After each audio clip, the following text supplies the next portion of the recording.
And we welcome you on into another episode of the Big Time Sports Podcast Show. It's Mitch Spinell alongside Mitchell Balla here to give you the latest in the sporting world. Mitch, it's good to kick off the second act of our week here where we talk about what's going on in the sporting world. And we got some news that broke late last night. We got some games to cover, some announcements to highlight. Should be a good one here.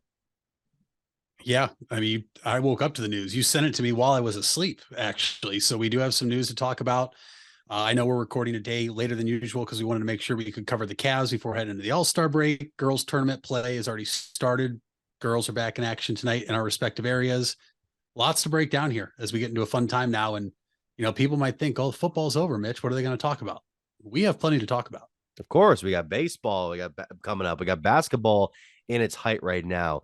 I might even get into some fighting stuff here later down the line, even though it's not, the biggest thing right now. But before we get into that, obviously you guys can follow us here on YouTube. Be sure to like, subscribe, hit the bell. You can also follow us on our podcast platforms, Apple Podcasts, Spotify, and SoundCloud. They're not ours particularly. They're just the ones that we put our podcast on through Anchor. That is not a sponsor. We just like what they do. You can also hit us up on BigTimeSportsOhio.com. You can find our latest articles, our videos. I just put up yesterday the Inter Valley Conference all-team selections for boys and girls basketball. Be sure to see all of your favorite local players there that made the team. You can also go to BTS Ohio on Twitter and on Facebook and Instagram, Big Time Sports Ohio, and of course at Mitch Spinell and at Mitchell Balla.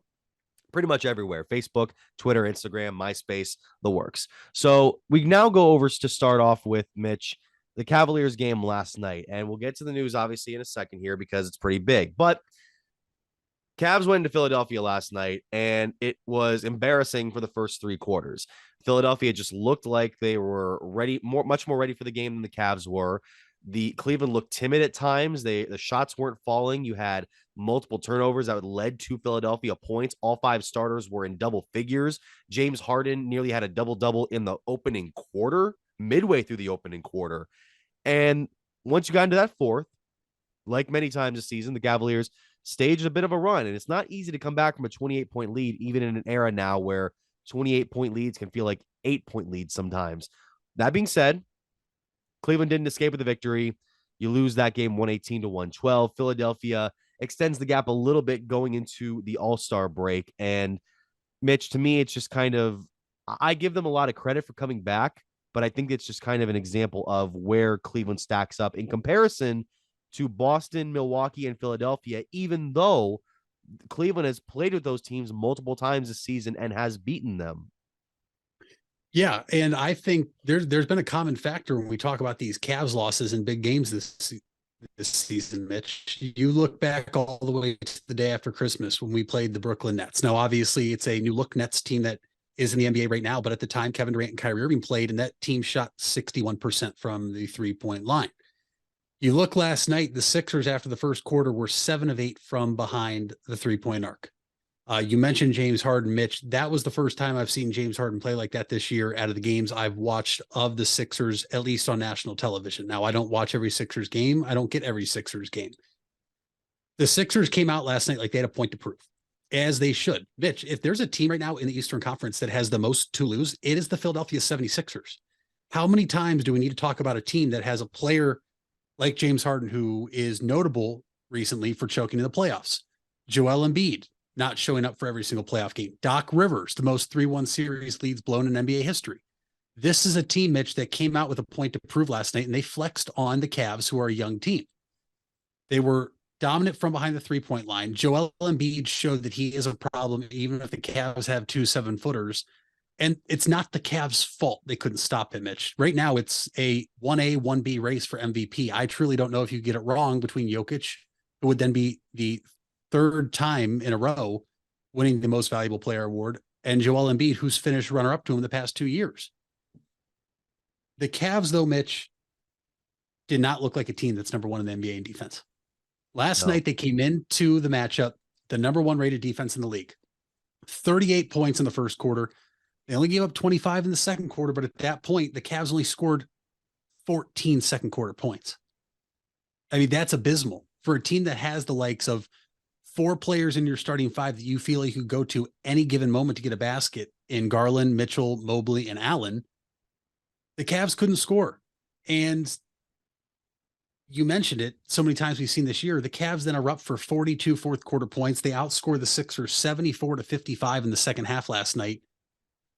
Ultimately, it wasn't enough. And I give them credit for as much as they were getting blown out. I mean, it was ugly. This is a national TV game. I do believe this is the first national televised game the Cavs have now lost this year. I don't want to say they weren't ready, but maybe they were overwhelmed. And that's why you have to give credit to Philly. I'm not going to overreact because I still believe this Cavs team is the fourth best team in the Eastern Conference as it stands. You mentioned we've beaten the Bucks in Cleveland one time this year. We're 2-0 against the Celtics. I believe we're now 1-1 versus the Philadelphia 76ers. As good as the Sixers played last night, Mitch, I don't know if they can play much better. And I think it's safe to say the Cavs have a lot more room to get better from that game, specifically just the first half. Now, the Sixers this year, the reason it wasn't over, Mitch, is because I believe the Sixers have the most 20-point leads blown in the NBA this year. If I'm not mistaken, they've blown 21-plus point leads to the Knicks and the Magic this year. In games, those two teams came back and beat the Sixers. So watching it in the fourth quarter, I wasn't surprised, but it was too little too late because they got down by so much early on. And really, Mitch, Evan Mobley looked outmatched last night. If I have to pick a player that looked outmatched, it was Evan Mobley, especially in that first quarter. He missed 2 free throws. He had a couple balls that he was looking for a teammate that just wasn't there. Balls off his hands, ball knocked away. And that's where you have to give credit to the Sixers front court of not only Joel Embiid. People forget how good PJ Tucker is, Mitch. PJ Tucker is a guy that is strong, that can get you points every once in a while, and that plays good team basketball. And I sat here telling you I thought the Cavs are better than the Sixers. I think I still believe that to a degree. I think if they played this series in the playoffs, this is a series that goes 7. They might be the team, though, that's best equipped to handle the Cavs down low because they have PJ Tucker, too. But I'm not going to overreact so far as to say, oh, my gosh, the Cavs are light years behind this team. It's 3 teams in the East, because when this Sixers team has gotten to the playoffs, when these 2 players I already mentioned in James Harden and Joel Embiid have gotten to the playoffs, they have some pretty bad performances when it matters most. Sure, and to be fair, I don't think the Cavaliers need to panic right now. You get a bit of a break now. Your next game's not until a week from today against Denver, following the break in Utah. Obviously, the Cavs' second half performance was well enough that you could have seen them staging a huge comeback, and they didn't just give up, which I appreciate. It's not like you went on national TV and just packed it in after 3 quarters to the point where it would have gotten a lot of national pundits being like, oh, they're not ready. They're not ready, which I thought was going to be the case up until the Memphis fight, which seems to be like this sort of linchpin moment for this entire season.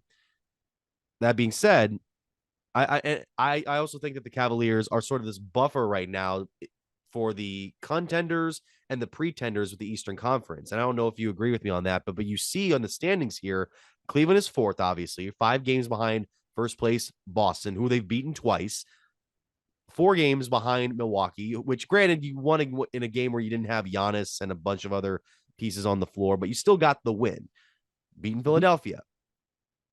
Then you got behind them in 5th place, Brooklyn, who's going to fall off a cliff, not to the point where I don't know if they'll be within the bottom 5 of the East by the end of the year, but it's not going to be as strong as it was with KD and Kyrie, even amidst the chaos. 9.5 games back to 6-seeded Knicks.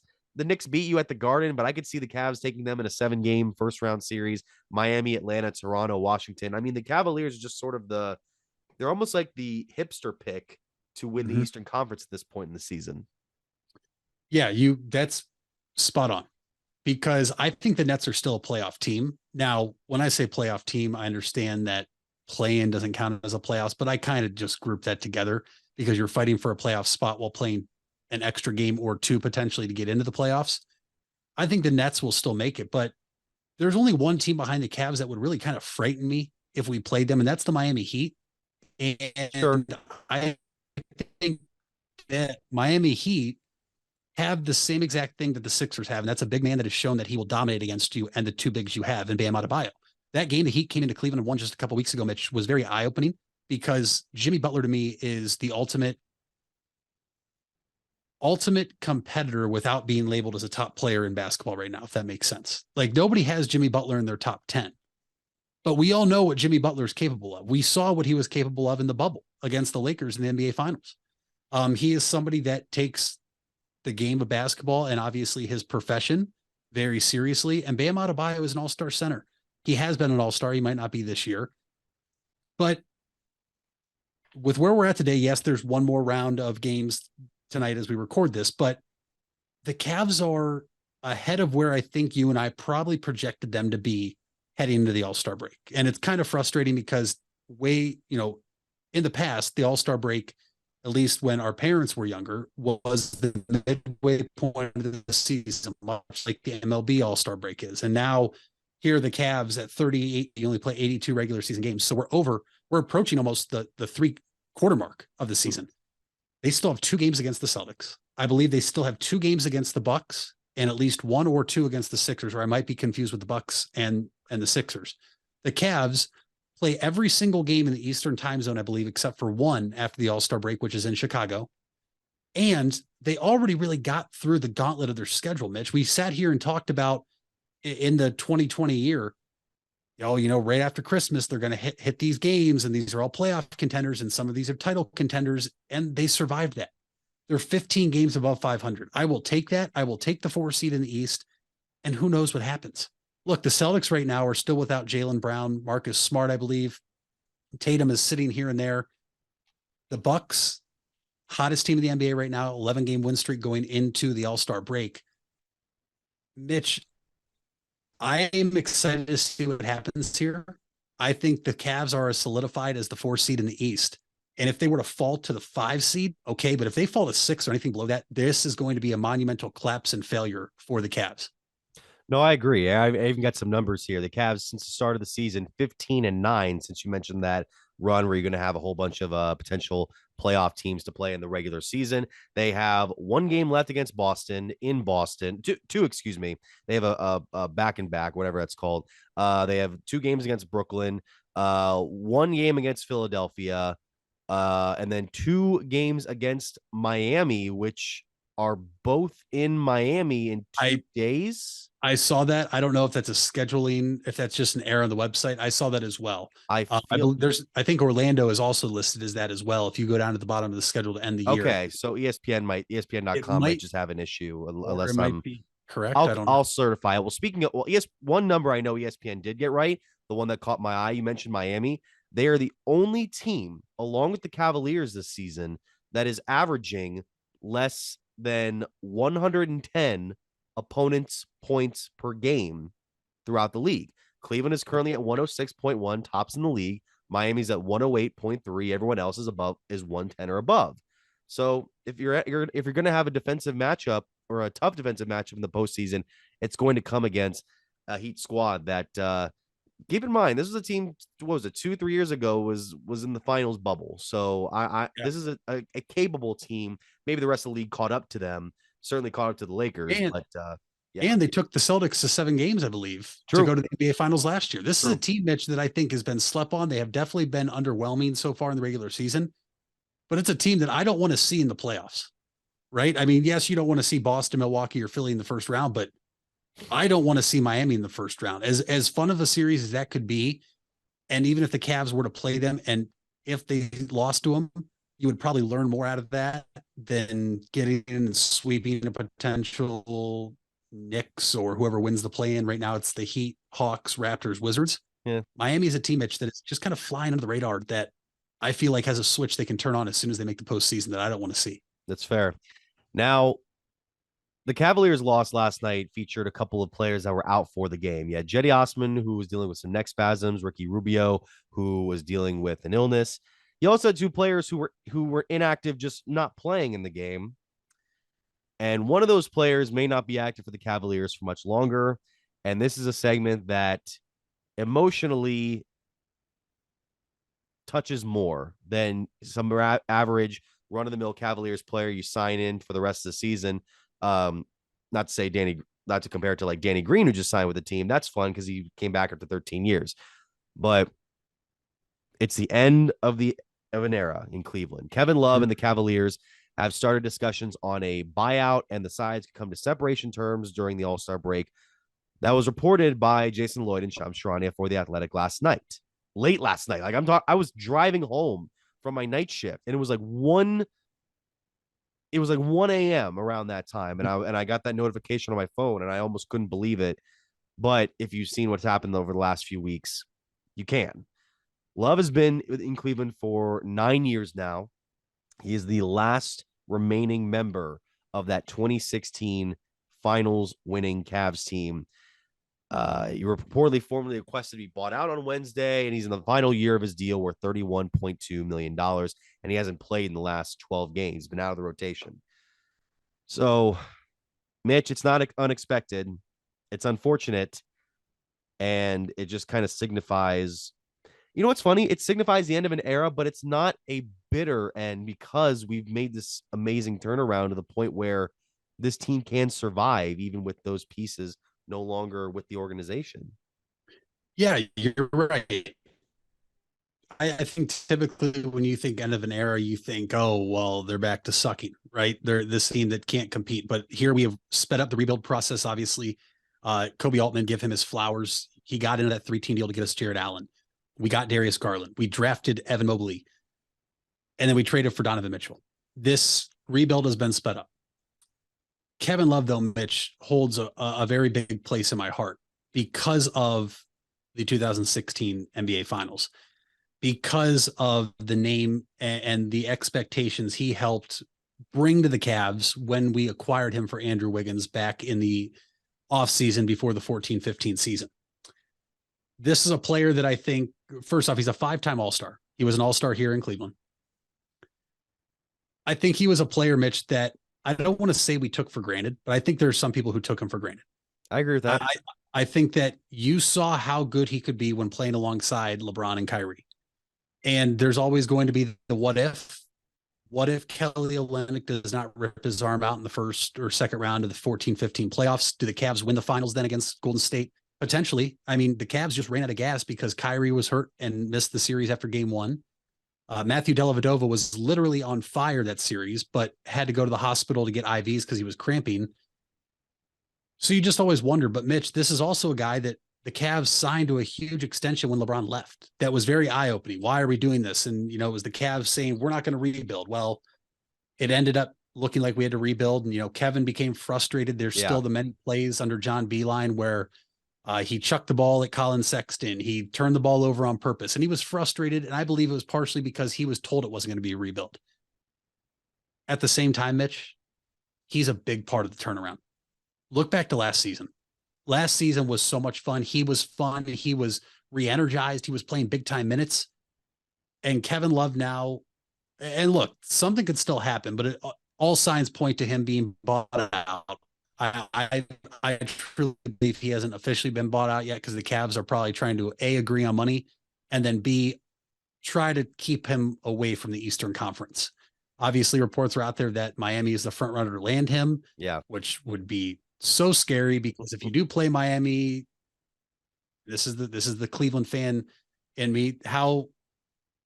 What would happen if he's the one that hits a shot to either tie a series or take a 3-2 lead in the series after you release him? But even if that's the case, Mitch, I can't blame him. He has fallen out of the rotation. He was playing hurt, though. I'm still going to sit here and tell you he was trying to actually him deep with back and healthy. And I think he's kind of taking Kevin Love's spot. And Kevin Love's a liability on defense. I'm not going to sit here and act like he's not. But it sucks because it is an end of an era. It's the end of the greatest team you and I have seen in our lifetime in the 2016 Cavaliers. I saw this poster right here over my shoulder, and he's sitting there in the middle with all the players after they won the finals. He was a big advocate also off the floor for a lot of things, Mitch, mental health and things like that hold near and dear to my heart and other people. So it's bigger than basketball. But I loved Kevin Love. I loved him in Minnesota. I remember I don't play fantasy basketball a whole lot, but I'll never forget looking at him. This was a guy in Minnesota, Mitch. There was a time he was averaging 20 points and 20 rebounds. He was the 2020 machine. Yep. And he was never going to be that in Cleveland because in Minnesota, he was all by himself. But this guy, the 34 points in the first quarter against Portland, he was, what was it, 14 boards, and then locking up the unanimous MVP in game 7 of the finals, who was also a plus 19 on the floor in game 7 of the 16 NBA finals. Plus 19. Like, that's huge. LeBron wasn't even a plus 19. it's just ultimately going to suck to see him go. But I wholeheartedly believe that he is a player that the Cavs are going to be able to bring back and honor at certain points in his retirement. And I ultimately believe that his jersey should be retired inside Rocket Mortgage Fieldhouse, because he also, Mitch, is in the top 5 or top 10 in certain categories in Cavaliers history with rebounds, 3-point shooting, whatever it may be. Kevin Love, I will always love, one of my favorite Cavaliers of all time. It sucks that we're here. It's not official yet. It certainly looks like it's going that way, but I obviously hold on hope that maybe something changes and he stays here. But all signs point to him being gone. I wish him nothing but the best. I think it'd be cool to see him go out to LA maybe and play with LeBron again. We'll see what happens, but I just really hope he doesn't go to Miami. It definitely he's definitely one of my favorite Cavaliers for not just this era, but in all of the years I've been a fan of the team. And I'm going back to what you said. I think there were times that we kind of took him for granted because when he first came in, it was like, wait, what? You got Kyrie, you got LeBron, and then you got the 2020 guy. This is going to be amazing. And then it really just kind of became LeBron and Kyrie featuring Kevin Love and then kind of the rest of the squad. And the numbers took a dip when he made the transition from Minnesota to Cleveland. Last year in Minnesota, he was averaging 26 points, 12 and a half rebounds a game. Those went down to 16.4 and 9.7. His highest year with Cleveland in points was 19 in 2016 and 17. So it wasn't quite the heights that he reached in Minnesota when he was the only scoring option there.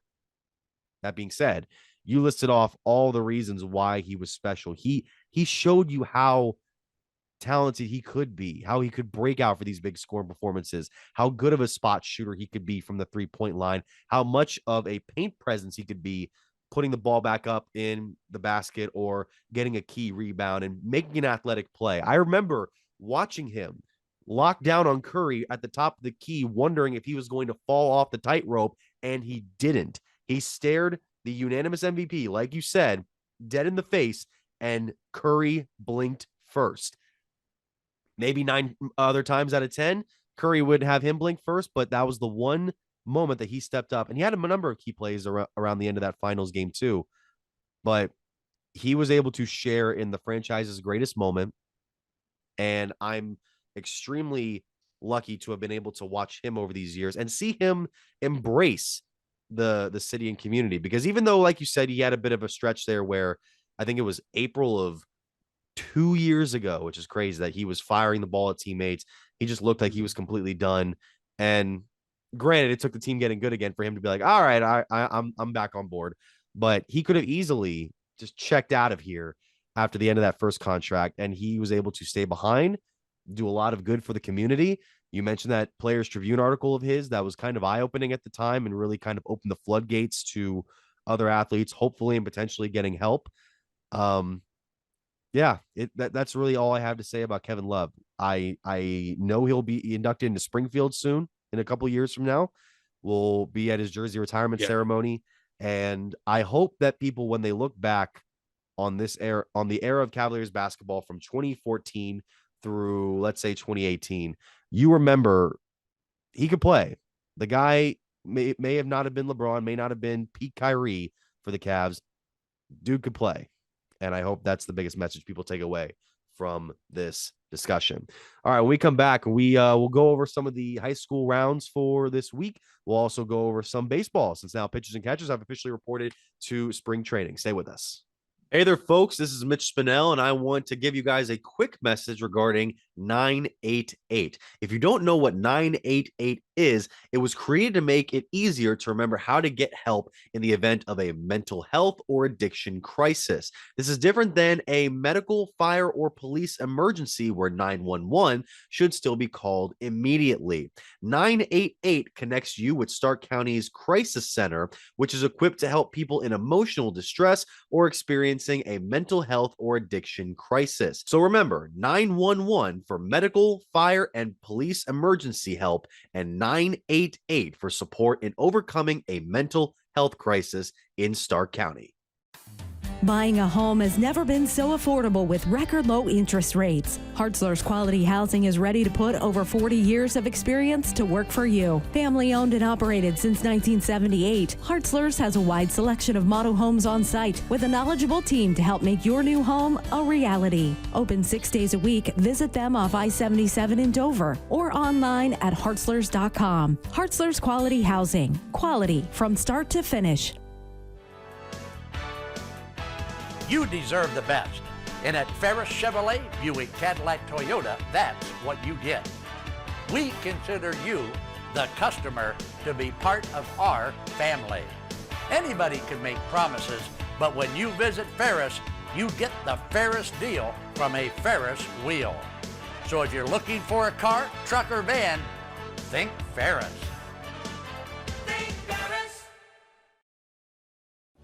You invest a lot in your home and vehicle purchases.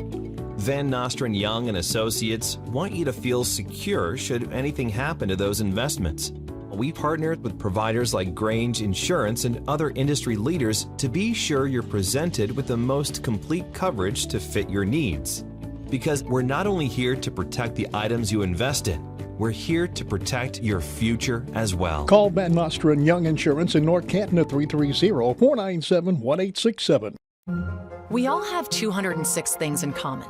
Our bones keep us up and moving. And we at Cleveland Clinic Union Hospital care about every single one of them. From the tip of your finger to a brand new hip, our orthopedic experts will keep you going while keeping you safe. For every break and breakthrough, for every bone and joint, for every care in the world. Get the care you need when and where you need it. Visit unionhospital.org. Wendy's without the Wendy's app is like Nugs without the sauce. Or a Frosty without the fries. Or a hamburger without the fresh beef. No! Level up. Get the app to order ahead, order delivery, earn free food, and get app-exclusive offers. One app, all the Wendy's. Offer for a limited time at participating Wendy's. Terms apply. App registration required. Fresh beef available in the contiguous U.S., Alaska, and Canada. Vibe Auto Sales, located on West High Avenue in New Philadelphia and Cleveland Avenue in Canton, is a used car dealership committed to getting financing for everyone. We give every customer that walks in our showrooms a prime buying experience, no matter their credit score or financial situation. Current inventory can be viewed at www.wefinancenow.com. Check out our Facebook pages for the most up-to-date information about upcoming events and promotions happening at Vibe Auto Sales. Hey, we're back here on the Big Time Sports Podcast Show. Mitch Fidel, Mitchell Balla. Mitch, we're going to get into some high school talk right now because obviously postseason play has started.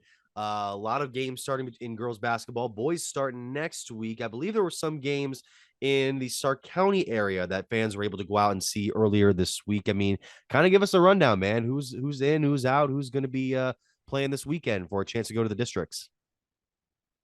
Well, let's start with the girls, Mitch. Let's start right there. Obviously, the boys you mentioned, some teams in action. They're coming down the home stretch here.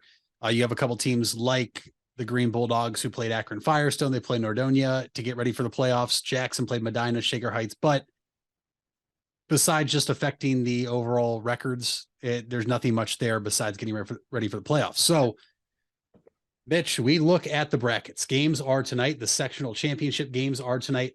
We will start with the Northeast 1 sectional district bracket, where the top seed in this district is the Canton-McKinley Bulldogs. Canton-McKinley will host Glen Oak tonight at the Field House. You would have to assume McKinley would handle Glen Oak there. You're talking about a team that clinched the Federal League share with Green and also a team that was last in the Federal League this year. Akron Ellet and Cleveland Heights, that game at Akron Ellet for girls. The winner of that game plays the winner of Canton-McKinley and Glen Oak next week. And then the top end of that bracket, the only other team the other team in it is the North Canton Hoover Lady Vikings. Mitch, they went on the road and knocked off Menor this past, what was it? Monday, actually. They beat Menor 35-30. So Hoover, as the 19 seed, going on the road in the first round, showing you that they are battle tested. They will now take on Paynesville Riverside, which is a very tough team. They're a 9 seed overall. But highlighting things here, just teams we're aware of and teams that we've covered this year. You look at Northeast 2, the sectional district. You look at some other teams around here. You look at someone like Green. They're the 3rd overall seed in the Super District. This is the top seed in Northeast District 2. Green plays Stowe Monroe Falls tonight. They are a 7 seed, Mitch. Have heard they have a couple injuries, though. And so we'll see if that's true. But Green's a very battle-tested team, a team that went to the regional semifinals last year before being knocked out. They're battle-tested, returned everybody but 2 players from last year's team, a team I wouldn't want to face. So they play Stowe Monroe Falls. They will get the winner of Massillon and Shaker Heights Hathaway Brown. Now, Hathaway Brown's the 4 seed, Massillon 23, but Massillon with a nice win over Twinsburg, will play Hathaway Brown, who had a close win over Twinsburg. That was a 4 versus 29 seed. Green, in my opinion, Mitch, is still the team to beat in this one. The team that I think could give them problems is Hoban. That is a team that they had played already this year and lost to. Hoban's the 6th seed in this district. Hoban will play Cuyahoga Falls tonight. They will face the winner of Cuyahoga Falls and Hoban, will face the winner of Shaker Heights and Boardman. Green and Stowe, winner will face the winner of Massillon and Hathaway Brown. And then Northeast 3 sectional district. This is the top overall seed in the entire Super District. This is Solon. Solon won their first playoff game 75-16 over Willoughby South. This is a team I got to see in person this year, Mitch, and they are as good as advertised. They are a very, very, very deep team. They have players that can score from all around the floor, inside and outside. They played Jackson this year. It's where I saw them. Jackson led for 35 of the 36 minutes. Solon took their first lead in the game with about 50 seconds to go and ended up winning by a point at Jackson. What makes this interesting, though, Mitch, is this is Jackson's district.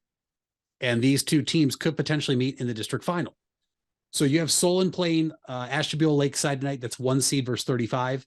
You have East Lake North playing Massillon Perry. So the Perry Panthers on the road after they had a nice win over Brush, 44-37 in the sectional semifinals.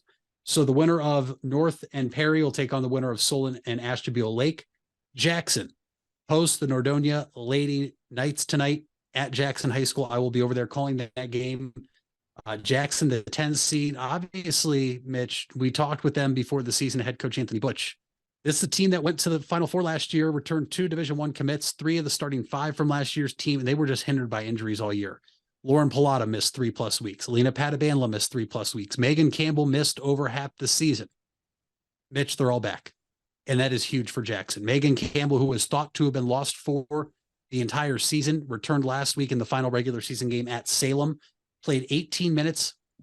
Mitch, she opens up the floor. She is a 3-point specialist. She will take pressure off Lena and Lauren, the 2 Division I commits for Jackson. So Jackson will play Nordonia. The winner of that advances to Ravenna and will play the winner of Louisville, who is the 12 seed, and 24th seeded Hudson. We mentioned the episode earlier this week, Mitch. Hudson, the 24th seed, upsetting 8 seed Lake at Lake last Saturday, 47-45. Jackson has played Louisville this year. They have not seen Hudson yet.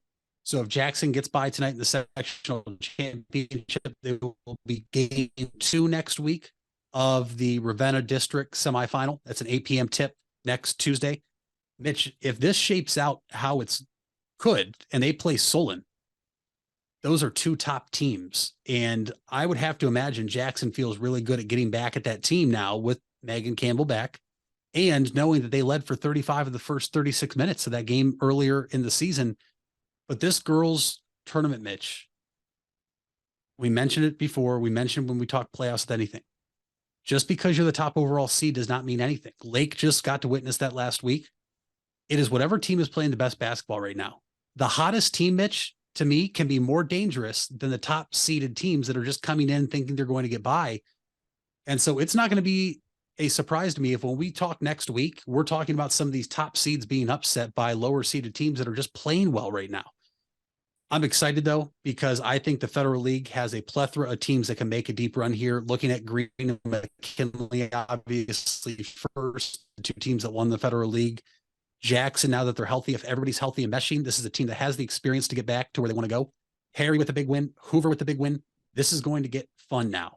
And we'll be able to break down the boys next week. We know once the tournament starts for them and the girls are in the district round, but As of right now, I would love to see Jackson and Solon in the district championship. I would love to see Green and McKinley get to their respective district championships, because I do believe that those three teams in the Federal League that I just mentioned, Jackson, Green, and McKinley, are three of the top teams in the area. No doubt, no doubt. On my side, we have a couple of games already being played on Wednesday night that will lead to this weekend's sectional finals. We had in Division III last night, Tusky Valley winning their opener over Lisbon Beaver 65-22, a game in which Tusky Valley's defense really showed. They had 33 forced turnovers on the Beavers, 20 of them steals for the game, which many teams don't even commit 20 turnovers at times in a game, much less 20 steals. The Trojans will play Martins Ferry on Saturday in Zorville. The Trojans are number 2 in the Division 3 tournament. Martins Ferry is number 6. You also see the Claymont Mustangs. They were able to win 50-33 over St. Clairsville and Yorksville last night. Claymont is 6th in the tournament. They will take on Fort Fry in their section in the East District matchup. In Division 2, we had New Philadelphia winning at the end. New Philadelphia was down 30-17 at halftime and outscored Steubenville, I believe it was, 21-9 to advance to the sectional finals against, I believe, Carrollton. Yes, Carrollton will take on the Quakers after they beat East Liverpool 68-37. It was that game Carries Young had a last-second free throw to clinch the win for New Philadelphia. And also Dover beat Morgan last night by a score of 41-32. So the Crimson Tornadoes are number 11 in the East District in Division 2. They'll play top seed Millersburg West Holmes on Saturday at 1 p.m. As for some of the games we have later on tonight, I had a list here of the potential matchups that we will be seeing later on throughout the day. Among the matchups for Thursday night, you have top-seeded River taking on 16-seed Conotton Valley in the Division 4 bracket. So the Division 4 tournament will start for the East District tonight. You have Garaway, number 7, taking on 13th ranked Caldwell. An interesting one between Central Catholic at number 6 and then number 10 Bishop Rosecrans. Frontier will play Newcomerstown. That's 3 versus 15, while second-seeded Highland plays number 14 Toronto.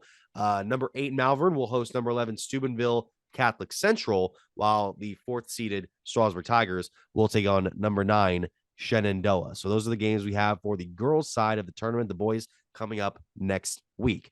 Now, as for the rest of the league, it was released yesterday some of the all IVC boys and girls basketball selections.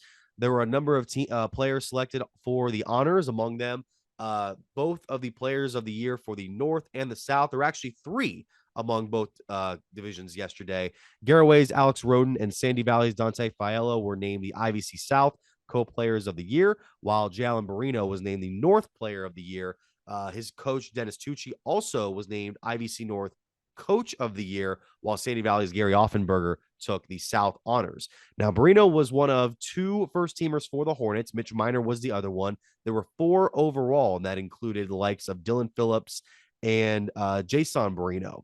Now, for the Indian Valley Braves, they had the most selections among the entirety of the teams with 5. You had Isaac Clazener, Tyson Pryor on the first team, Braden Troyer and Reese Colson at second team, and Leo Wenger on honorable mention. A number of other teams, another number of other players on the boys' side. And then on the girls' side, you had the one in the North, one in the South for player of the year. That was for the North, Tuscarora Central Catholic senior Reese Triplett and Highland Junior Ashley Mullet for the North and the South, respectively. In the Coach of the Year honors, it was Matt Ward for Tusky Valley taking the South, while Strasburg head coach Troy McClellan taking the North. So McClellan, a former boys coach for the Tigers, taking Coach of the Year honors in the boys and girls side for both teams of the same school. Triplett and Maddie Farrell were both first teamers for the Saints, while Megan Peltz and Riley Dillon were honorable mention or second team and honorable mention for Tuscarawas CC. In the South, Mullet had teammates Mallory Stutzman on first team, sophomore Jocelyn Yoder on second team, and then Abby Miller on the honorable mention to represent the Hawks. Strasburg actually had a pair of first teamers in the underclass. The Tigers had Riley Thomas, who makes the first team for the second straight year. She was only a sophomore this year, while Sophia Seacrest was named as a first teamer as a freshman. Among the North's roster, you also had Buckeye Trails' Josie Creighton, East Canton's Audrey Wade, and Malvern's Maddie Powers, one of the top players in this entire area. And that's really it for the high school segment here on this segment 2. We'll be back right after these brief messages. The Furby Electric Supply Company has bright ideas for your home. Save money by converting to energy-efficient electrical products or add ambiance with beautiful lighting features. It begins with a professional consultation and a visit to the Furby Lighting Showroom. Then certified Furby contractors complete your project right and on time. Since 1934, 4 generations have built a reputation of quality and trust, and they offer emergency services too. Just visit Furby.com. That's F-U-R-B-A-Y. The Furby Electric Supply Company. You asked for it and we listened. Buckeye Career Center is now offering Certified Nail Technician as an adult education program. This 216-hour course begins in November and will run Tuesday through Thursday evenings from 5 to 9 p.m. Learn manicures, pedicures, infection control, salon operations, and more. Other part-time certification courses starting this fall include phlebotomy and welding. Call 330-339-2288 to register or visit BuckeyeCareerCenter.org for more information. If you're looking for a new or pre-owned car or truck, why not see the Parkway Auto Group? Parkway is a special group of automotive experts with 8 brands to satisfy your needs. Come see the difference at the Parkway Auto Group on Commercial Parkway in Dover. 8 brands and 1 family. It's Parkway Auto Group. Fall is in the air and part-time career enhancement courses at Buckeye Career Center are on the horizon. Registration is now open for Introduction to Beekeeping, Basic Small Engine Repair, and Sign Language. These part-time offerings run on Tuesday evenings and begin in November. Let Buckeye Career Center help you learn a new skill or advance your current skill set. Call 330-339-2288 for more information or to reserve your seat in one of these or our other part-time classes.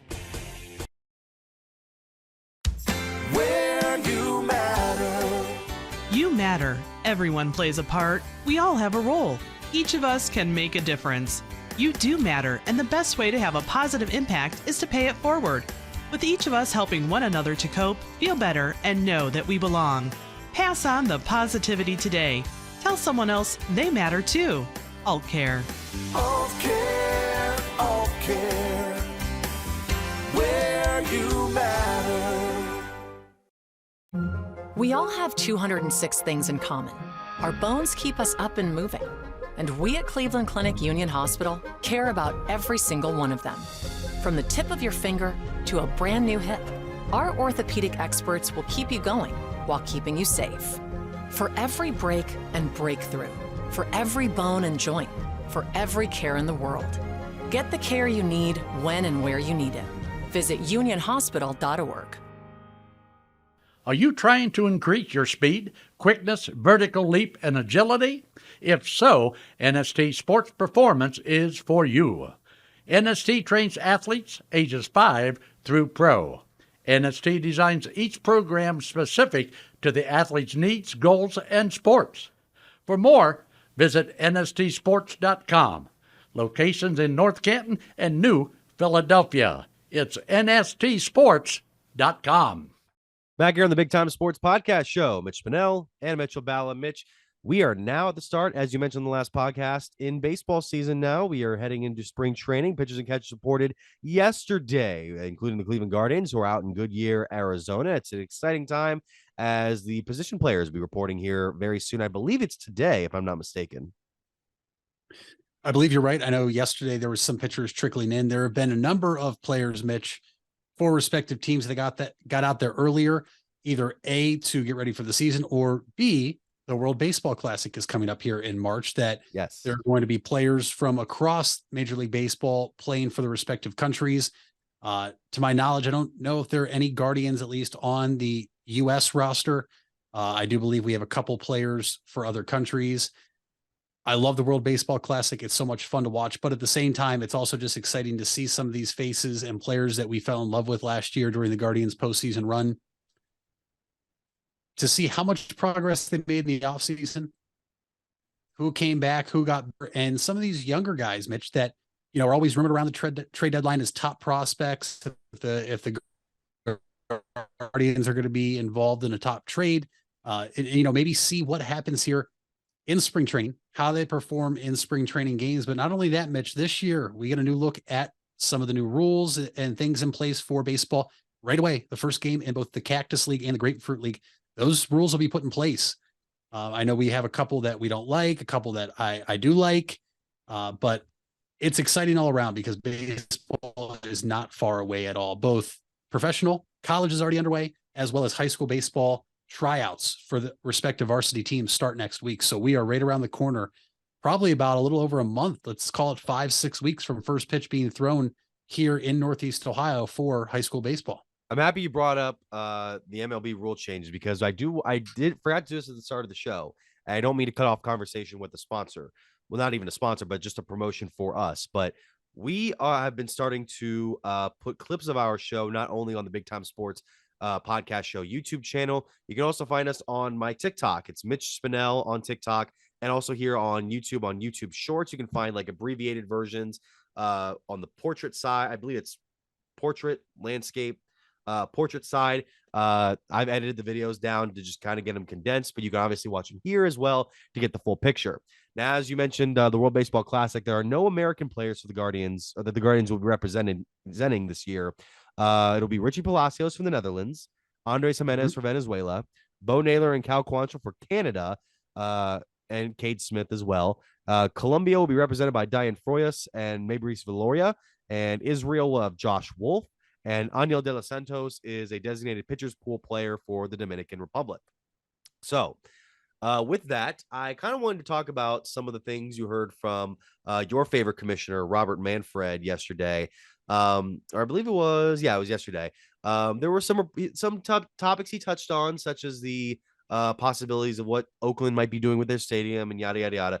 But there was one particular report from Jeff Passan yesterday that I think got people's attention because of the way it was said, not necessarily what it was saying. Jeff Passan asked Rob Manfred about the league blackout rules, which have been subject to some scrutiny over the last few years. And Manfred's response was, quote, "The blackouts are the kind of opposite side of the coin of reach. We need to deliver product to fans who want to watch on platforms that they customarily use at a realistic price. That is our number one priority," unquote. Okay, so there are two problems there. Number one, it was the word salad at the beginning. Like there were just too many words upon words. Like blackouts are the kind of opposite side of the reach of the coin. That's where I'm like, okay, I can see why some people are frustrated. Number two, there is no public solution at this very moment to address the issues of fans getting blacked out at times on MLB.tv and other places. Rob Manfred wants to make baseball more marketable. The fans are quote unquote and figuratively dying in terms of watching baseball and being a fan of baseball. Yet you have these blackout restrictions for teams in their own respective market. They can't even watch their team because of, now we'll have to wait and see, because there are the rumors out there and reports that Bally Sports has filed for bankruptcy, Mitch. But when you live in Cleveland, Ohio, and your cable provider doesn't allow you to have Bally Sports and you still can't find a way to watch your game because you're blacked out, that's a problem. Because not everybody, A, has the time to go to a game in person, or B, has the money to go spend on tickets and then food to watch a game in person. Secondly, how are you trying to make baseball more marketable with your top players throughout the entire league, but there's ways that we still can't access them 24/7? What are people supposed to do that want to watch Mike Trout? Now you have somebody, Mitch, that I think a lot of people aren't even familiar with, like Jazz Chisholm down in Miami, who was the cover athlete for MLB The Show this year. A lot of people, unless you're a hardcore baseball fan, have no idea who that is, have no idea what position he plays. He's getting moved to outfield this year in Miami. He is an electric player. He's a lot of fun. He kind of reminds you of someone like Francisco Lindor, who likes to color his hair and have a good time and smiles a lot. The blackout restrictions are the biggest issue for baseball. You want to put all these rules in place because, fans aren't watching because the pace of play, or fans aren't watching because it's, the games are 4 hours long. No, people aren't watching because you don't allow them to watch the game. And now you're going to have people that only get to watch a certain number of games because you still have these stupid blackout restrictions in baseball that when they watch now are going to see new rules that they don't understand what's going on. At least one of the rule changes, Mitch, I can get behind, and I'm sure we'll dive into a couple of them here. But this is MLB is so bad at marketing their product. And if they market it, they are even worse at being able to make the product available to the casual baseball fan or anybody that wants to get accustomed to the top names and top teams in baseball. And it's not the pace of play, which is why baseball viewership is down. It is the fact that you have these stupid rules in place and you do not allow fans to watch these games or access them at their convenience. Yes, I understand there's probably a couple that you can't get by, and I get that, especially national televised games. But Rob Manfred has gone for everything else but the biggest issue in baseball, and it's the blackout restrictions and accessibility of fans trying to watch their team play. And it is so frustrating. I am obviously lucky enough to have cable and have Bally Sports Great Lakes and be able to watch all the Guardians games. Yes, I've bought MLB TV before, and you know, Friday nights, sometimes late night, I'll turn on a Seattle Mariners game out on the West Coast. And it's fun to watch somebody, especially like Julio Rodriguez, the Rookie of the Year. But the fact that you can't do that for everybody, at least not having to pay on top of what they're already paying to watch their respective teams, or if they buy MLB Network, they can't access their favorite team. It is beyond frustrating. That is the biggest issue in baseball. Rob Manfred is just completely blowing it off and not addressing the biggest issue in baseball. Go ahead and make all these changes. Maybe it helps a little bit, but your product could be so much better if you went after the number one issue, and that's accessibility of being able to watch these games, these teams, and these players. Well, it's the MLB.TV, that thing that fascinates me, because even if you pay for the service, there's still potentially blacking out certain areas. So, for example, I from what I've seen, people in Houston wouldn't be able to watch a Texas Rangers game despite being in a similar state. We can't watch Cincinnati Reds games, as far as I know, in the Cleveland area at certain points. And yeah, and I know that it works for. It works differently for some leagues. Baseball's and basketball's thing is kind of similar, even though it might be changing here very soon on the topic we're about to get into. With football, it's like they're all based on national networks. Nobody has their own regional thing, even though the Browns have had their own thing for preseason games. And I find it fascinating that there are still these sort of restrictions that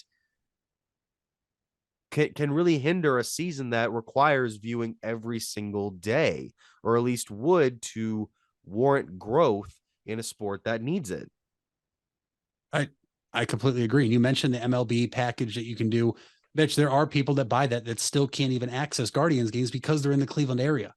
And that's also frustrating because, like I mentioned, not everybody has cable, Mitch. A lot of people, in fact, are moving away from cable and they're going to streaming services, right? Right. But if Bally Sports Great Lakes doesn't have that partnership with respective streaming services, you can't watch them. And then you buy MLB Network or MLB.TV. And if you're in Cleveland, you still can't watch the Guardians. It's very frustrating. Obviously, I'm speaking on behalf of most people I know, not me personally, because I am fortunate enough to watch the games. Like I said, I believe you probably are too. And if you don't, you cover them enough to be able to watch most of the regular season games at home in person. But you sit here and wonder, when are they going to change it? They're changing everything else, but they have not addressed the biggest issue. And it's to me, it is the biggest reason why the MLB is, dying or not getting new viewership or more fans. And, it's very frustrating, especially as somebody who loves baseball. Yeah, and you think about some of the people who aren't even in the areas where baseball teams are, like, for example, Iowa, who has an issue where apparently they can black out at times teams like the Cubs, White Sox, Brewers, Twins, Cardinals, and Reds. With those Midwestern states, especially, that don't have their centralized teams in the state, that is opportunity for a vast variety of fans, and they're being locked out because they're not in a specific area of the country. Yeah. And to me, it's very frustrating. You mentioned Iowa. They were blacked out from Cubs games. There have been times they've been blacked out from Cardinals games. Just because that's the most, notable cities that have teams that are closest to Iowa doesn't mean you need to punish Iowa for not having an MLB franchise. That's basically what it's almost looked like is, well, you don't have a team, so you guys probably don't care about baseball. So we're not going to make the teams that are closest to you accessible. Why? Well, it doesn't make sense. And you mentioned Rob Manfred's quote, at the start of the segment, and it was like a salad, you said, and I think that is the perfect way to describe it. I don't think he has an answer, which to me, Mitch, means that either him or the people he has in place with Major League Baseball don't know how to fix it, when to me, the answer is right in front of their face on what they need to address first. And maybe some people luck out with not being able to watch games this year because there might be some pretty bad games to watch at first with these players trying to get accustomed to the new rule changes. You talk about players having to be in a box like this. What is it? 15, 20 seconds to get back in a box. Yeah. Pitchers, 15, 20 seconds to deliver a pitch. Coaches, I believe, having 30 seconds or 60 seconds on the mound before having to be removed. You might see some players' numbers balloon on the mound that can't take their time. You might see hitters benefit from it, or pitchers, benefit from it. Right. All in all, I think you're going to see pitchers' numbers go up and hitters' averages go up because the shift is being banned. Yes. But it could be messy, and we might not see the dominant performances from players we are accustomed to seeing dominate the game right away because these rules are so new. You're talking to like the pitchers and the defense specifically, because I do think that Major League Baseball wants to at least pick up the offense other than just everybody gets a home run or a strikeout. But do you think that's going to be a major hindrance to those who kind of like the sort of sharp pitching and sharp fielding performances?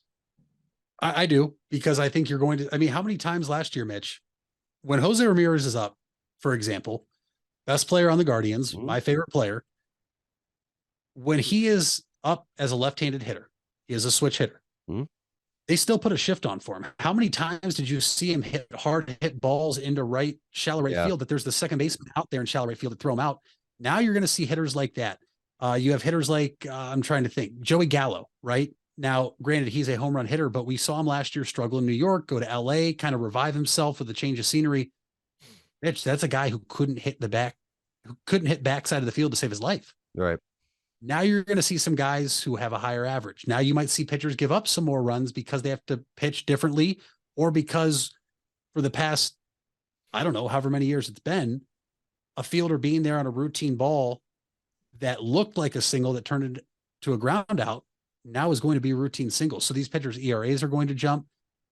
The likelihood now of no hitters potentially could be gone. Not saying that it's not going to happen, but you've seen some players save pitchers perfect games and no hitters that go deep into games because there are shifts, because they can position each other defensively. Mitch, my top question still, and now I don't know if a team will do this, the shift is banned in the infield. Are we going to see teams take their outfielder? If a left-handed hitter is a pull side dominant player, are we going to see teams shift center field to left center and bring the left fielder over to right field and play a shallow right field? Because there is no ban, to my knowledge, on how you position outfielders. So it's a possibility. We'll have to wait and see if any team tries to do that. But I see it both ways. I think at the same time, if you are a professional, you should be able to go backside. You should be able to, if a team's going to shift you all the way to the right, you should be able to hit to the left side of the infield or down the line to left field. At the same time, right now, baseball's fireworks were mostly home runs. Guardians were the exception to that last year. Just put the ball in play, good things happen. We might be able to see more good things happen now that the Guardians, with some of these players in the lineup, don't have to worry about trying to beat a shift. You just have to play baseball like you were always accustomed to when you were growing up as a kid, probably in high school for the most part, and even in college, because college, you don't see shifts that extreme. We'll see. You might see some players, Mitch, that have career years now offensively, and you might see pitchers that have dominated recently or have been on the cusp of being that fringe 2-starter, maybe fall down to a 3 or 4 starter now. Fair enough.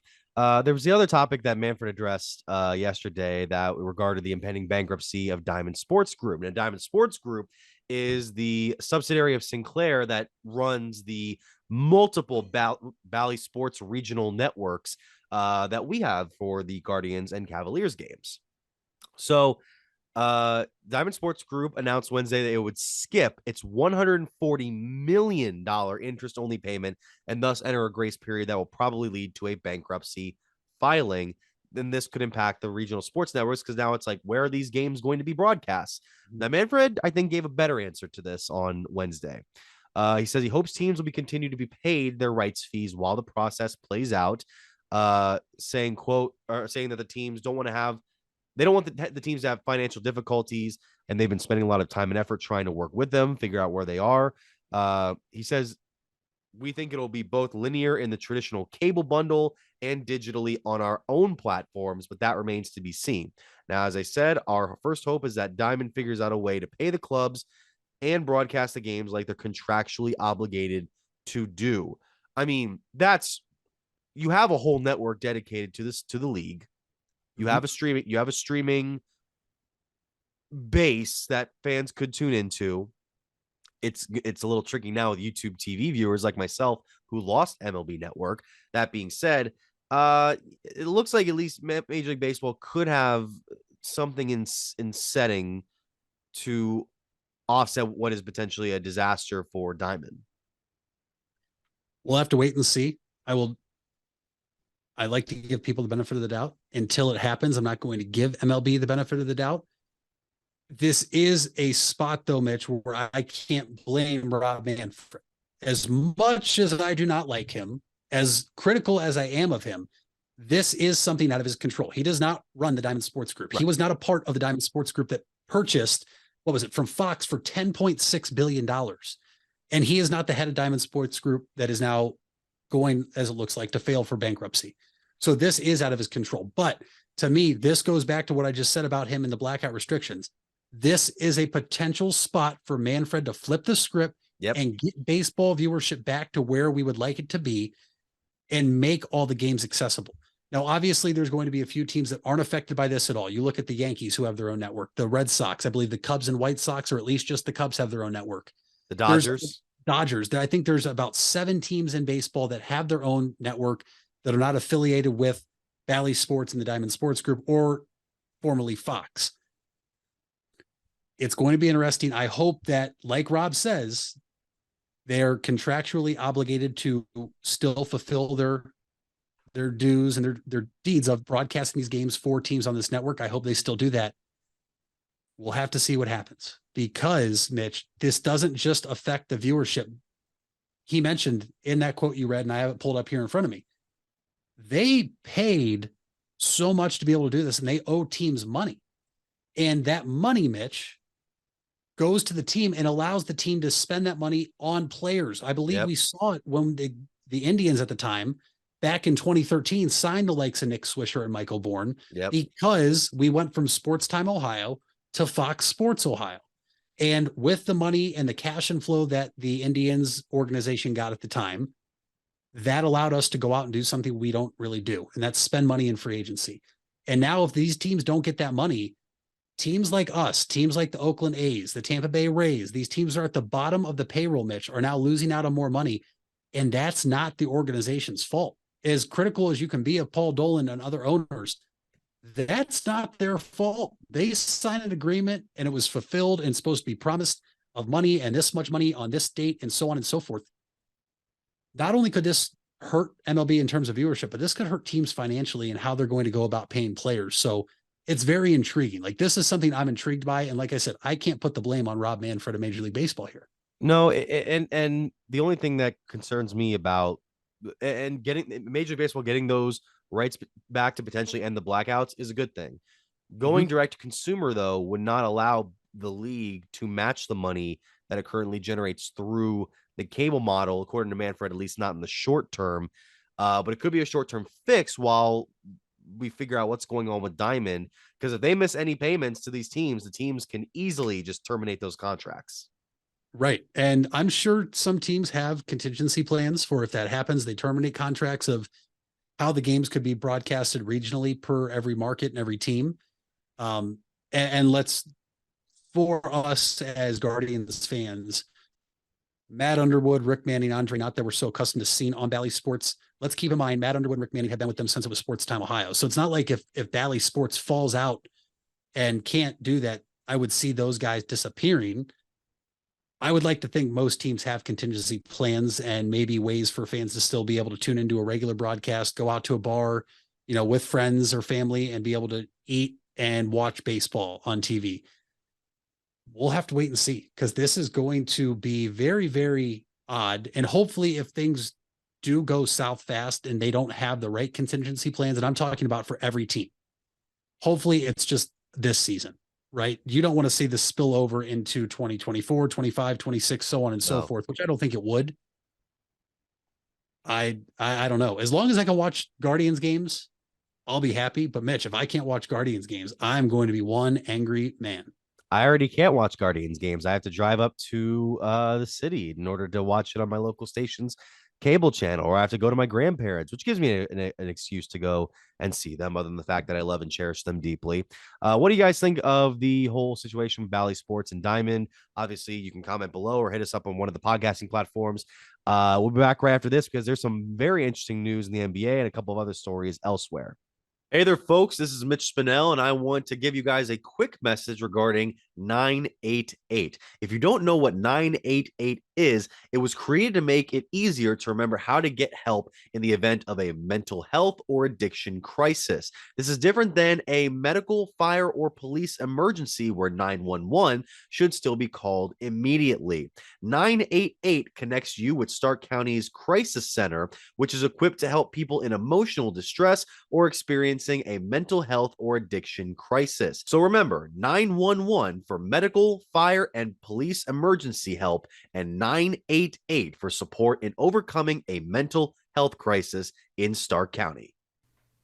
It takes a lot of practice to have a winning team. Albin Title has over 100 years of combined experience handling real estate, title, and escrow transactions.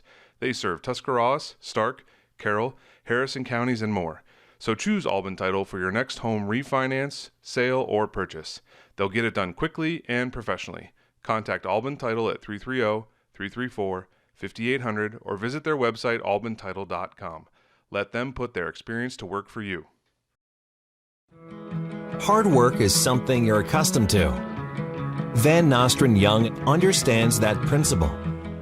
Our access is achieved with organizations like Grange Insurance.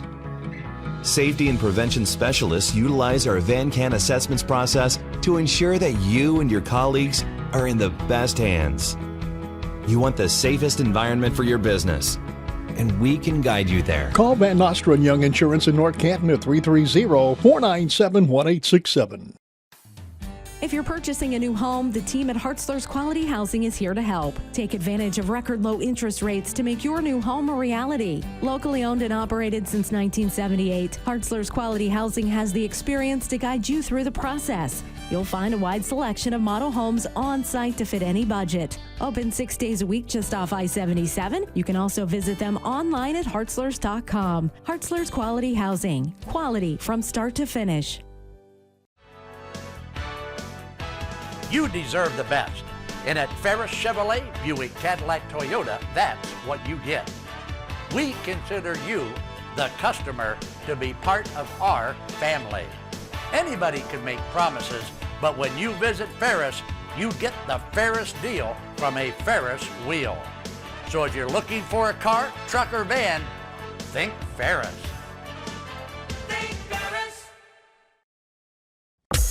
Wendy's without the Wendy's app is like Nugs without the sauce. Or a Frosty without the fries. Or a hamburger without the fresh beef. No! Level up.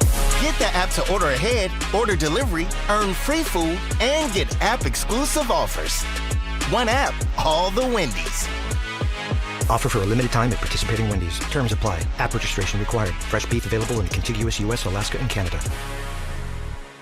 And back here on the Big Time Sports Podcast Show, Mitch Spinell and Mitchell Bala. Mitch, this report came in 3 hours before we started filming today, and it feels like it's kind of gone under the radar to me. The Boston Celtics announced Thursday morning that Joe Mazzulla has had the interim tag on his job title taken off, and he has been named the team's new head coach, replacing Ime Udoka, and has also received a contract extension. This kind of came as a surprise to me because Udoka got suspended for obviously what happened during the offseason. And then he just figured, oh, okay, he might come back. He'll be suspended for the entire season for violating team rules. And then Boston runs off the best record in the NBA so far going into the All-Star break. And it looks like Boston just figured, hey, this guy has no baggage. The team's just as good with him. Let's do it. This is odd. I mean, listen, the Celtics are the one seed in the East and will be heading into the All-Star break, whether it's, by themselves or tied atop the East. That's one thing. He's 34 years old, Mitch. And there's always the argument in the NBA of, are you a good coach or do you just have good players? And the first person I look to, Mitch, when that argument comes about is someone like Eric Spoelstra. Oh, he was only good because they had LeBron, D Wade, and Bosh. No, Mitch, I think it's safe to say Eric Spoelstra is a good coach because he lost LeBron, Wade, and Bosh, and the Heat, I believe, have only missed the playoffs once since that team broke up in 2014. It might be twice. This is very interesting because it seemed up until this point like Ime Udoka was going to be back next year. At least all signs pointed to that because we hadn't heard anything. But for Mazzulla now to be the head coach of the Celtics moving forward, to get the extension at the age of 34, and Brad Stevens, who was the former head coach for years in Boston, who is now the president of basketball operations, to do this, this is a big deal. I just think that it either means they realize they can move on without Udoka and Mazzulla is ready, or that Mazzulla got a huge vote of confidence from players if operations staff members went in and talked to the likes of Jason Tatum, Jaylen Brown.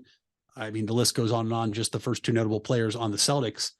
And this is actually somebody, Mitch, if you pull up an article on ESPN, it tells you where Mazzulla was before. This is somebody that I actually got to watch coach basketball in person because he was the head basketball coach at Fairmont State University before leaving in 2019. Fairmont is a team in the Mountain East Conference that would come to Notre Dame College during the winter.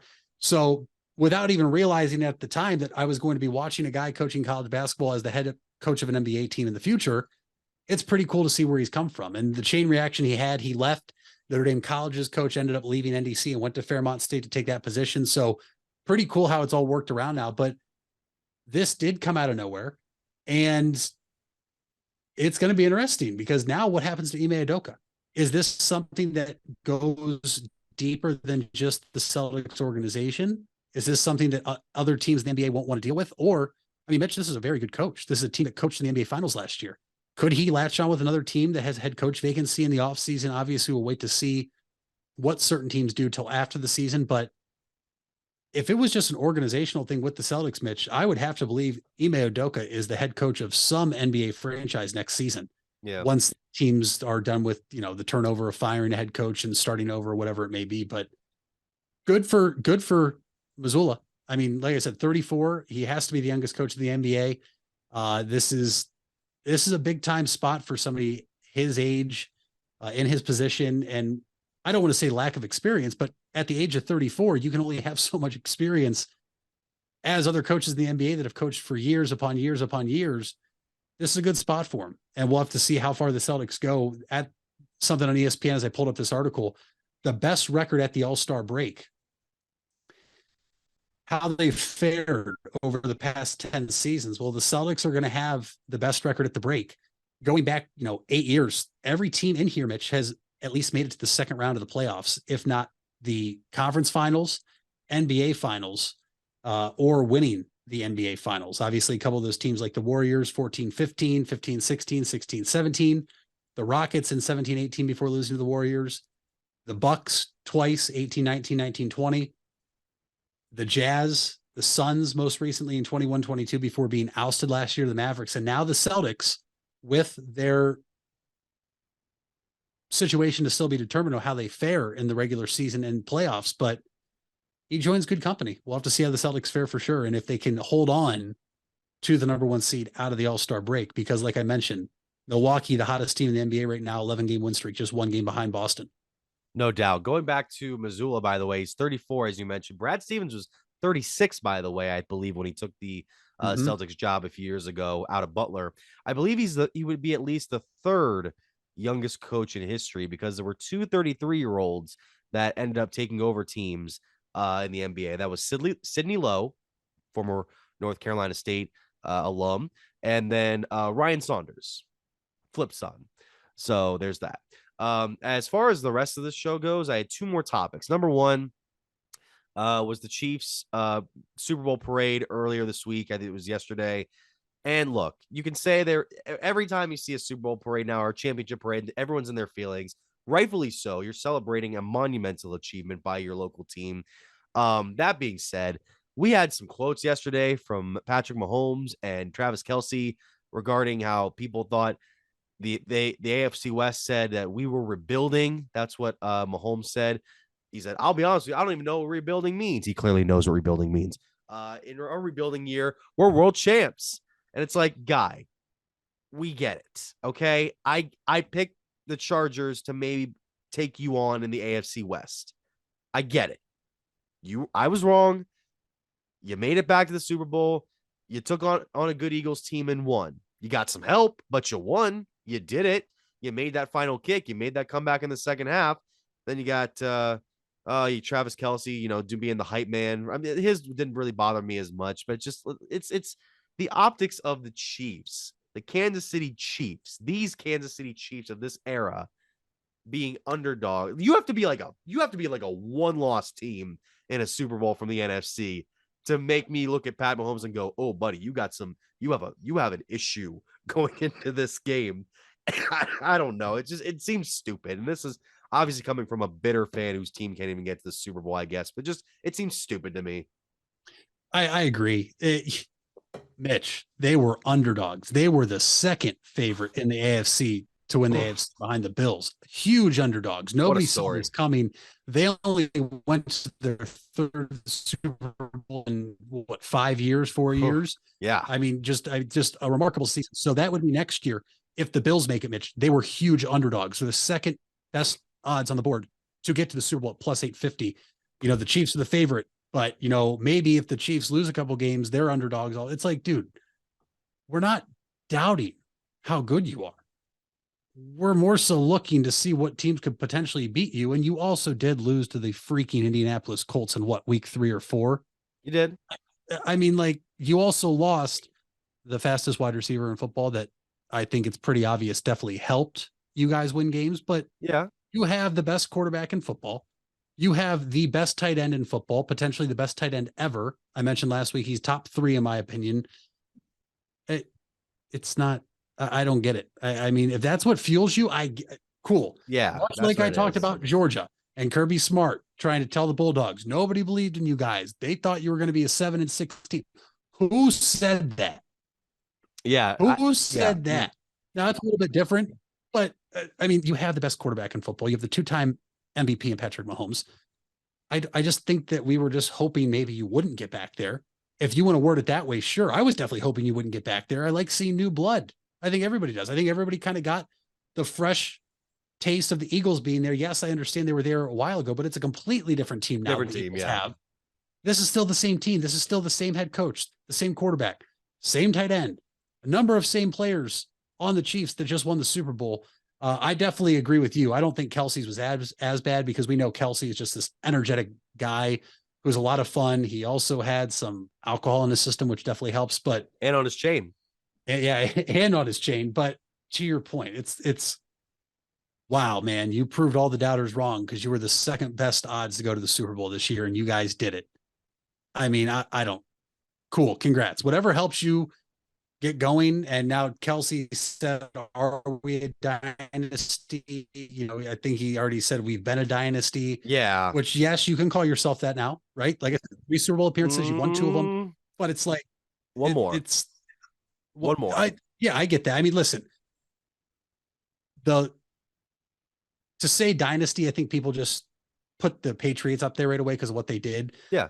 Which we might not ever see something like that again. Probably not.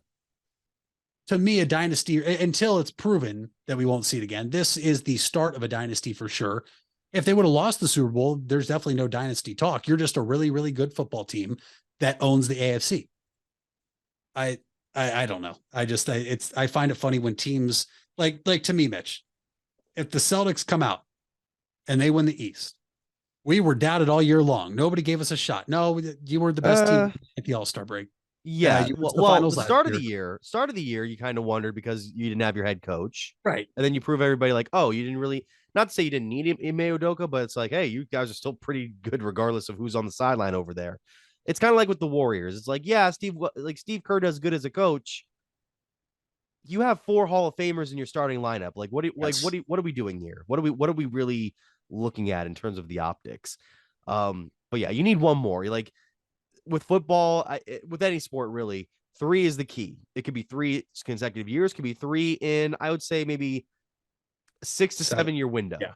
Like the 90s Bulls are a dynasty, the 80s Lakers, the 80s Celtics. The sandwiched in between there are 2 Detroit Pistons titles, the Bad Boys. give them credit. They did what they had to do, and that was a hard era to win in. That's not a dynasty. Nope. And for all the Detroit listeners, I know you're tuning out right now. I'm sorry. Go hug Amazing Gold Flag, and we're going to kick your ass next year. Anyway, we'll go now to our final topic, which was this is an interesting thing that I found on Deadline via Dove Kleiman. There is going to be a John Madden limited series upcoming. It was reported that the career of the late John Madden will be the subject of a limited series to be directed by Gavin O'Connor, who has operated in the sporting world. He has done films such as The Way Back with Ben Affleck and the movie Warrior with Tom Hardy and Joel Edgerton. Now, Tom Brady's production company is also behind the series as well. And I'm wondering, because this is kind of one of those interesting little mini series. I don't know who could play John Madden at this whatever stage it's going to be in his career, whether it be like late 70s coaching the Raiders or the broadcasting. That being said, going away from Madden specifically, what NFL centric story or player or coach or team would you, Mitch Bala, really relish at the opportunity to see done in a limited format? Could be a movie, could be a limited series, anything that comes to mind. That's a great question. And for everybody out there watching or listening, he did not give this to me ahead of time. So this is going to be my genuine raw reaction and answer here. I mean, I think if we're going to stick in football, to me, Mitch, honestly, there's one I've always wanted to see, and it may be in movement right now to be produced. I'm not sure if it was that or just people messing around, but there was a topic on another show I was watching recently of sports moments you'd like to see made into documentaries or specials. Maybe this isn't right along the lines of what you are looking for, but I want something on the Florida Gators when Tim Tebow was there, playing with some of those players he played with that had a lot of off the field issues, like Aaron Hernandez, like Percy Harvin, like some of these other guys. And obviously Urban Meyer, who is now, a very, very successful college football coach, horrendous NFL coach, but something like that I would like to see. If we're sticking with NFL, I don't want to say the Patriots come back, because I know Tom Brady just made a movie about that you would have a great review about since you saw that movie. Well, let's not get ahead of ourselves. Deflategate, maybe I mean, all right. How much more can we get out of the Patriots that we already don't have? Right. Is my whole thing. I'm trying, but like, that's the thing is like, you can really only say the Patriots, Mitch, because to your point of the bad boy Pistons winning 2 separate championships, it was always the Patriots. That was a dynasty. There was a couple teams here and there that got in there, won a couple Super Bowls. Peyton Manning did it twice, once the Colts, the Broncos, Roethlisberger with the Steelers, Flacco the one year. I don't know. Do we want to do one on the Seattle Seahawks, who won one and lost one, and dive deeper into the after effects maybe of them not running the ball with Marshawn Lynch and why they are where they are now? I mean, I don't know. This is a tough question that I'm prepared for. I'll tell you what, I'll let you go outside of football, because there's one that I definitely want to see made into some sort of dramatic, could be dramatic, could be documentary, could be anything. But mine would be about a baseball player. There was a guy by the name of Sam Rice who played in the early 20th century. Do you know about this, Mitch? I don't know if I do. So Sam Rice was a player in the early 20th century for a number of teams, including the Cleveland Indians for his final season, but he spent most of his career with the Washington Senators. Did not have the typical start you would see to a major league career. In fact, he got his career off to considerably a late start compared to other people. He had, in 1912, he had a wife, he had 2 kids, 2 very young kids. He also had like his mother living and his family living in a small town in Indiana. So one day, a storm arose in Indiana and a tornado swept across his homestand, destroying his home, most of the outbuildings of the farm. The tornado killed Rice's wife, his 2 kids, his mother, his 2 younger sisters, and then Rice's father survived for another week before dying. So Rice basically lost his entire family in the span of a week when he was only 24 years old. Now, he did play like a little bit of minor league, semi-pro baseball on the side, but his main focus, like many athletes back then, was a job, and then you go play your sport. So then he goes off and works at several other jobs. He joins the U.S. Navy. He was on the USS New Hampshire, and then he ends up joining the Virginia League, and then he gets discovered by the Washington Senators, plays 20 seasons in the major leagues, becomes one of the best of his era as an outfielder, was elected to the Baseball Hall of Fame in 1963, won the World Series with Washington, their only one to date until the 2019 series, obviously. And he is known for a defensive moment that he had in Game 3 of the World Series in 1925. The Senators were up on Pittsburgh 4-3, and it was in the 8th inning where, with 2 outs, there was a Pirates player who drove the ball to right center field. Rice ran down the ball and appeared to make the catch at the fence for robbing a home run that would have tied the game. Now, after the catch, he fell over the fence and into the stands to the point where nobody could see him. And when he reappeared, he had the ball in his glove. The umpire called the batter out. And the umpire's explanation was that as soon as the catch was made, the play was over. So it didn't matter where he ends up. Now, obviously, it's a little bit different nowadays where if you run into the stands, they consider that momentum into the stands, and then that could affect the gameplay. Washington still lost that series in 7 games, but for years, there was a controversy as to whether or not he had actually caught the ball and whether he had kept possession of it. And it was, I believe, on his deathbed, if I'm not mistaken, to where he basically just wrote down a thing that says, at no time did I lose possession of the ball. Like, he even confirmed it. This was like if Babe Ruth had confirmed on his deathbed whether he had called his shot or not. So I don't know. There's something fascinating about that kind of life that you don't really see in an athlete nowadays. And I think it'd be really interesting for people to become aware of. I had never heard of that before. That would be very cool, especially with how you just said his life ended up with writing that he never lost possession of the ball. I think you can make that extremely dramatic. And even if you wanted to flip the story and say he didn't drop the ball or he dropped the ball, that could be cool too. But that would be one that would be a lot of fun. That is for sure. I would definitely watch it. That's a great answer from you. Thank you. Very great. I didn't mean to step all over your potential idea, because I gave some thought about this, and I might have sprung this up to you at the last minute, but I don't know. I'm also reading a book on Jim Thorpe right now. So, and I'm not even giving football answers at this point, even though I kind of am, because Jim Thorpe also played football, but I'm at the point where he gets into professional baseball and then that whole thing. That's a very fascinating story as well. That's it. That's all we have for this episode of the Big Time Sports Podcast Show. We thank you guys once again for listening or watching. I already listed all this stuff at the beginning. So, Mitch, what is our fact of the day? The first footprints on the moon will remain there for over 1 million years. They've projected that 1 million years. Mm-hmm. I was about to say, how many sets of footprint? I mean, obviously there was 3 sets of footprints from that first expedition, but how many people have been back to the moon since then is what I'm trying to figure out. You're asking the wrong guy, because I don't work for NASA. Fair enough. Thank you guys so much for listening or watching to the Big Time Sports Podcast Show.